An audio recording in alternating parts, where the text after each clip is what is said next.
Do you believe there is a village where every woman gave birth to twins? No, it is not a coincidence. It's a blessing from the gods. But it is a big cost to the villagers of Mbeku. I know you were doubting the story, but don't worry. Let's dive into the story, then you will get to understand it more. And please don't forget to share and subscribe. There stood a village feared by neighboring lands and also by his own people. That village was Mbeku. Mbeku was not known for wealth, known for trade, not for great beauty, though it possessed all the three in modest measure. What defined Mbeku the more was something far stranger, far darker. In Mbeku, no child was ever born alone. For generations beyond counting, every woman gave birth to twins. Wow. The villagers believed that each twins carried a balance, light and shadow, strength and wisdom, life and spirit. And so, a law was born, a terrible law. No woman was allowed to give birth to a single child. To do so was to invite death, not just upon yourself, but upon the entire village. The law was enforced by one wicked man, King Odiegwu. King Odiegwu was not a man who ruled with wisdom, he ruled with fear. His presence alone could make warriors tremble. Beside him, always stood his twin brother, Prince Anyi. Where Odiegwu was fire, Anyi was shadow, calm, observant, but no less dangerous. If the king was a sword, Anyi was the hand that guided it. Together, they enforced the sacred law, and no one dared question it. The shrine of the great Iroko stood at the end of the village. It was said that the spirit lived within it, and the tree drank blood. Every time a woman gave birth to a single child, the ritual was the same. The mother was executed. The child was offered to the gods of Iroko. No one spoke of what happened inside the shrine, but everyone believed the scream. So when a woman in Mbeku became pregnant, joy did not come alone. It came with terrible fear. Fear of giving birth to a single child. Men prayed day and night. Women made offerings. Elders consulted oracles. The entire household lived in silent terror until the moment of birth. Because in Mbeku, one child meant death. Among the men of Mbeku, none were more respected than the twins warriors, Elona and his brother Ethan. They were legends. From a young age, they fought side by side, moving like reflection of one another. Together, they had defeated Mbeku from raiders, wild beasts, and rival clans. People said no blade could touch them. People said even the gods favored them. But even warriors could not fight fate. Elona was the first to fall in love. Her name was Ure. Elona loved her from the moment he saw her, love at first sight. And against all odds, she loved him too. Their union was celebrated. Even King Odiegwu himself acknowledged the marriage, praising Elona for his loyalty to the throne. For a brief moment, life felt kind. Then Ure conceived. The news spread quickly. Ure was pregnant. The entire village rejoiced, but Elona did not. He smiled, he danced, he thanked the gods. But at night he could not sleep. He had seen too much. He had stood outside the shrine too many times. He had heard too many screams. And now it was his turn to face the unknown. Ethan noticed the change. You were afraid, he said one evening, as they sat under the moon for fresh air. Elona did not deny it. What if, he hesitated, his voice breaking. What if the gods turned their back on us? Ethan stared at the fire. The gods do not make mistakes, he replied. But even him did not sound convinced. Months passed. Ure grew heavier and heavier. The women of the village surrounded her. guiding her, comforting her, but behind their smiles was the same fear. Everyone knew what was at stake. Then the night came. Inside their huts, Ure screamed in agony. Ure screamed and screamed and screamed. The midwife worked tirelessly. Her hands steady but her eyes filled with dread. Elona paced outside, drenched in sweat despite the cold rain. Ethan stood beside him, waiting. Then it happened. A cry, a child's cry. Oh God. But only one. Inside the hut, the midwife was dumbfounded. Her hands trembled as she lifted the newborn. Her face drained of color. No, she whispered. No, no, no. Then she ran very fast, bursting out into the storm, screaming at the top of her lungs, "Abomination! Abomination!" Her voice echoed through the village. "The gods has caused us. A single child has been born." Everything stopped. The drums, the laughter, the night itself. Elona felt his world collapsed. He rushed inside. There he saw Ure, weak, crying, carrying a tiny baby girl, their daughter, alive, beautiful, alone. The guards came swiftly.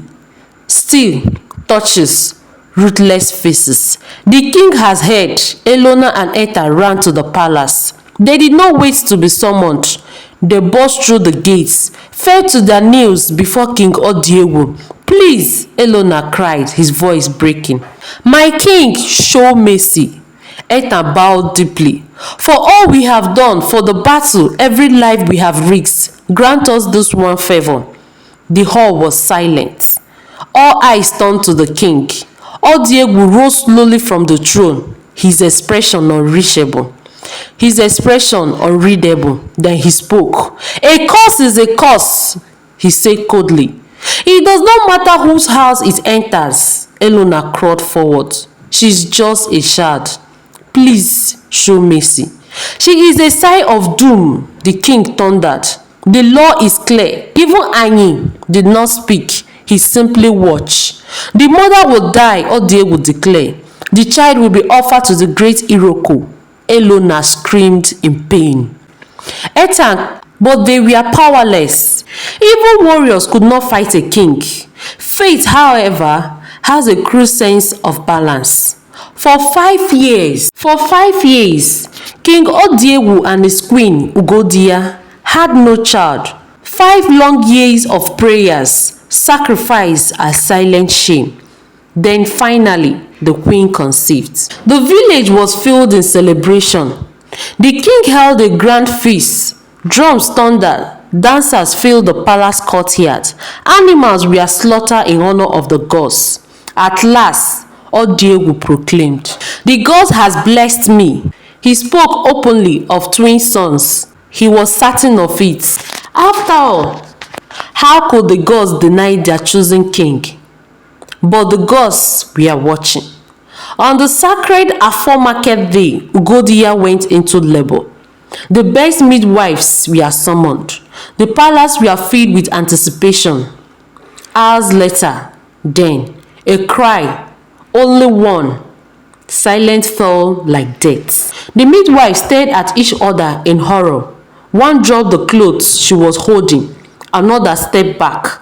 Then one ran out of the palace into the village, screaming, "Abomination in the palace! Abomination in the palace!" When the king entered the chamber, he saw it. His child, one child. For the first time in his life, King Odiegwu trembled. He fell to his knees, tears streaming down his face. "The gods," he whispered, his voice shattered, "has failed me." But deep within the silence, another truth stirred. The gods had not failed him. They had judged him. The scream spread through Mbeku very fast. Abomination in the palace. The words echo across compounds, through market shops, into shrines and sleeping huts. People rush out in confusion, fear gripping their hearts like a tightening fist. It has never happened before, not on the palace, not to the king. Inside the royal chamber, the air was thick, heavy with incense, blood, and disbelief. Queen Ugodia lay weak, her body trembling from exhaustion. Sweat clung to her skin, her eyes hollow as she stared at the child placed beside her. A single child, a baby boy, perfect, crying softly, alive. King Odiegu stood at the foot of the bed, unmoving. His chest rose and fell slowly, but his face, once fierce and commanding, has crumbled into something unfamiliar. Fear, raw, unmasked. "This is not possible," he said. His voice trembled, barely audible. "The gods cannot mock me. I have offered a lot of sacrifice to them. They cannot do this to me." One of the midwives fell to her knees. "My king, we have done all we could." The child came alone. Odiegu looked at her. He roared. The woman shrieked, pressing her forehead to the floor. Prince Anyi stepped forward. For the first time, his calm seemed shaken. "What will you do?" he asked quietly. The question hung in the air like a blade. "What will you do, my brother?" Odiegu turned slowly. His eyes drifted towards the child. The law, his law. The law he had enforced without mercy. The law that had taken countless lives. The law that now stood before him, demanding obedience. Outside, the drums had stopped. The entire village waited. News reached Elona before dawn. The king had a single child. At first, he did not believe it. But then Etan returned from the palace, his face grim. "It is true," he said. Elona sat still for a long time. Then slowly he laughed. Finally. Not out of joy, but out of something darker, something broken. "The gods are just," he whispered. Laughter faded quickly. Immediately he remembered Uri and his child were gone. She had been taken in the night.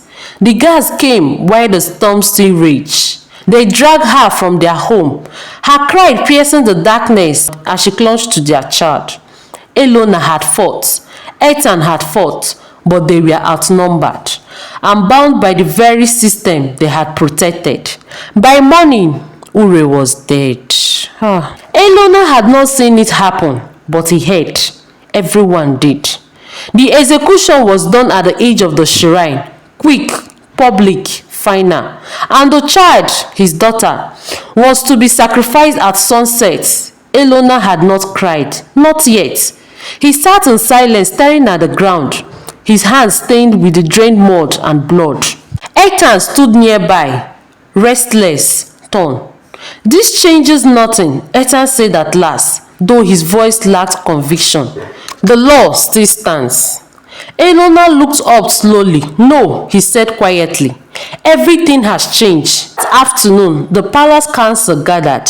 Elders, chiefs, priests, all summoned. The village needed direction. Odiegu sat upon his throne, but he looked smaller, weaker. "The child has been taken away from the queen, placed under guard in a hidden chamber."